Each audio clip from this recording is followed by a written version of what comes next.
at the end of the day, like when you're The trying fans to is build listening. anything, whether it's your business, whether it's your rap career, whether it's your acting career, you're gonna go through ups and downs. There's gonna be moments that's gonna call for your resiliency. And I don't think there's enough of those stories being said in hip hop today or music in general today. I think we all kind of pay attention to the people that we like, but we don't necessarily take the time to understand where they came from. Not necessarily from the mud or from the traps or from the trenches, but from being somebody that may have gotten dropped by a label, being somebody who maybe did not get the recognition they felt they deserved when they first came out, to just, simply being somebody that's been doubted. So I kind of wanted to just kind of cover that topic from a grand scale of things, grand scheme, and just kind of talk about just the resiliency that some of these artists have shown, some of our favorite artists, and just kind of that whole idea of resiliency in hip hop. The reason I brought this topic up was because I was thinking about Lil Durk and how big Lil Durk is. Lil Durk at one point was somebody who got dropped from his label, was somebody who I think there was a legitimate concern that he may not pan out ever. And I think that he ended up being a success story that not a lot of people are talking about. So I just kind of wanted to talk about that. What is your take on?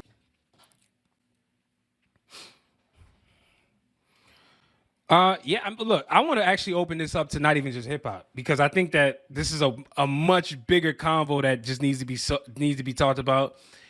As I was looking up artists and just trying to figure out like who's really been out here being resilient, but then ended up becoming a success story beyond belief. I came across some names that I just couldn't believe I was coming across.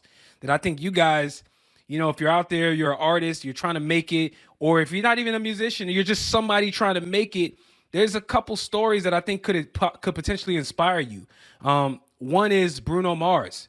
Bruno Mars is a guy who I think at this point it's safe to say is veering towards iconic status in a way. Like he may not be all the way there, but I think his trajectory has allowed him to see a lot of success. He's obviously super talented musically, whether it's playing instruments, whether it's writing music, blah, blah, blah, blah, blah. I can go on. But little do a lot of you guys know, Bruno Mars started out as a guy who was heavily doubted, signed to Motown. He was dropped. The labels didn't believe in him. He had to persevere. And ultimately, he ended up becoming the guy we see today. You know what I'm saying? And so, that's obviously one example. I can give you guys a ton more. Ed Sheeran is another. Did you guys know that Ed Sheeran was once doubted because he was a redhead and they didn't think that he could sell records? I mean, that's probably not surprising, right? If you just look at Ed Sheeran. However, that is the reality that a lot of artists face, right? When you're coming up, they see the talent, they see the music, but they say, damn, we don't know how we can market this guy, so we're going to pass. That's a reality that a lot of artists face, and ultimately it's those labels who pass that end up kicking themselves in the ass, right? And saying, damn, man, we had an opportunity. We could have signed Ed Sheeran. Look at him now. He's a legend in Europe. He's a legend over here. You see him more recently making songs with Fireboy, DML, Peru, becoming this icon globally that people respect. And it's like, bruh, hindsight is 2020, because I guarantee you, if we talked about Ed Sheeran 20 years ago, you wouldn't have known who the fuck, not 20 years, that's too far. 10 years ago, you wouldn't have known who Ed Sheeran was. Exactly. Come on. You'd be like, hey, come on. This guy, he's this chubby redhead. Get the fuck out of here. He's gonna be an international star. Get out of here. I don't believe you. But the list goes on. Actually, Beyonce was once dropped from a label. All these people, by the way, were signed and dropped. Janae Aiko, same thing, dropped from labels in the early 2000s, around the B2K era. Ultimately, carved out a lane in R&B, and now is a very respected artist that should not be played with. Put some respect on Janae Aiko's name, right? People do that. And so I know we started this combo talking about hip hop, but I think that it's much bigger than that. Hip hop is a part of obviously the music ecosystem, and it should give hope to a lot of people out there who maybe are out there currently being doubted by labels, the gatekeepers, the people they're trying to get opportunities from. Keep persevering, keep being dedicated, and you can end up being a great. You know what I'm saying? Like, there's a lot of success stories in some of these iconic artists that we know of today that I think you guys should maybe do a little bit more research on, man. Q, who's some names you want to throw in there? Like I mentioned, Lil Durk. Lil Durk, when he first came out, he was doing pretty much the same thing he's doing now. But for some reason, it didn't seem like it was resonating with people as much. Lil Durk was talking. He even had, projects called just cause y'all waited, like pretty much essentially saying like my label is not gonna let me drop this album, or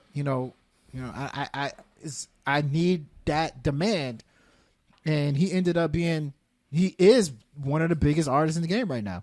Another person that people forget to mention sometimes in this topic is Rihanna. Remember when Rihanna first came out, Pond the River? What the heck was that? Like, it's not Pond the River, Pond the Replay.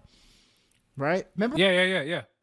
Here's Mr. DJ on the replay. I love that shit. She definitely became something completely different than what she was back then. I mean, at that time, it was like Tierra Marie or Rihanna, like who is Rockefeller or whoever they were, Rock Nation, or I forgot who they were at that time. They were like, who are we going to put most of our money on? And I had a sneaky suspicion that they were putting more money into Tierra Marie. It ended up being Rihanna that became a megastar, and now she's a billionaire. So I want to kind of pivot this conversation to two questions. Number one, what is it that the industry does? What do you think it is the industry does wrong? Why are there so many misses in general, and in so many misses, in terms of people getting dropped? Like, what do you think the industry is doing when it comes to identifying talent wrong?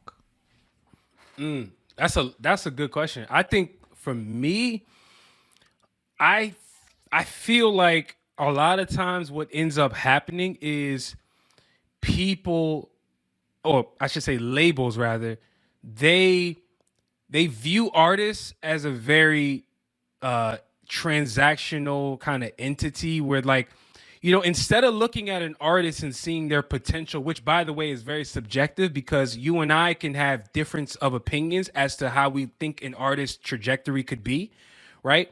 And so I think it's just a matter of the people making the decisions in the background having the right intentions, having the right foresight to say that quality right there, their ability to make music, just hear it. Don't matter that he looks like Ed Sheeran. Don't matter that he's a chubby kid with red hair. It doesn't matter. Do you hear his voice? Do you hear his songwriting?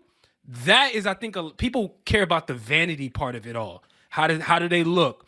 What's their personality like? Which, by the way, is very important in terms of selling and marketing music. I'm not going to act like it's not important, but it's more to that. It's much deeper than that. There's that intangible quality that I think gets missed a lot of times. What do you think? Possible to like figure out or get a gauge of what has next, like who has next or what sound has next. It's a really tough job. I mean, because I kind of look at the Lil Durk situation and I'm like, I thought Lil Durk when he was first coming out, I thought that his sound is what hip hop is like based on right now. And I'm just thinking to myself, like, why didn't they believe in that sound at that time? I mean, talking about drill? Yeah, I mean, his sound. I mean, he had the emotional, like soulful trap music. He was doing all the melodies like everybody else, and he kind of sounded like everybody else. But then I'm like, I don't understand why he's breaking through. And I feel like Cowboy, right? Cowboy's in a very similar situation right now. Cowboy, I think he has all the tools to be a superstar rapper. What is it about Cowboy that has made it that he has not blown up yet? What is it about some of these people like we look at, let's say, for instance, Saweetie is blowing up, but then you got somebody like a Tinashe who's struggling to blow up, right? Like, what is it exactly? Because this is help for artists, right? On the come up. What is it that artists are doing wrong? What is it that labels are doing wrong? If you have an artist right now that's struggling, what do you tell that artist to potentially get to that next level? Man, I'm not gonna lie. For me, the way I look at it is, it's all about marketing, and that's why a lot of these rappers, they have almost like a starter kit. You notice, like, when a rapper is like trying to make a name for themselves, they go get the dreads. There's a certain look with the dreads. They go color their hair. Yeah. They start wearing jewelry. Yeah. They start when you get the props involved, it raises the advertising aspect of your music. Your music can be hella basic. Wow. Like look at the Island Boys. Yeah. You know the Island Boys? Yeah. Oh yeah, I know them. Yeah. Bro, pure ratchetry,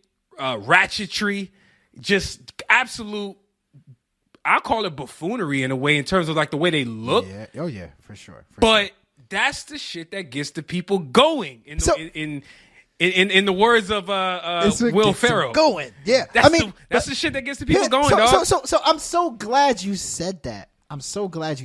Because the typical person will be like, "Be yourself." I don't think "be yourself" works. Because it's a good point that you say that, right? When did Lil Durk start getting popping? He started growing those dreads out, right? Started putting yellow dreads in there, right? He started having the gold teeth. Like, he started having more videos in the trenches. He started assimilating to even the sound, right? He started becoming more melodic, stuff like that. He started sounding like Thug. He started doing all these things that was successful. Suddenly, it's like next level. Same thing, Gunna. All these people grew dreads. That's a good point. Like Travis Scott, when he first came out, he had a cut like us. Can you believe that? Travis Scott looked like us. That's what I'm saying. And yeah, real grew talk. Dreads and like kind of like image. So image is probably the most important thing. I just find it interesting. Huge. It's huge. Because then it's not really much about music then. I think, honestly, unfortunately, where we are today, I think back then it used to be more about the music, right? Mm-hmm. Until like things started becoming more about the vanity aspect, the personality. How good do they look in pictures? How are they as a person? Because that's the shit that connects with the people these days, because we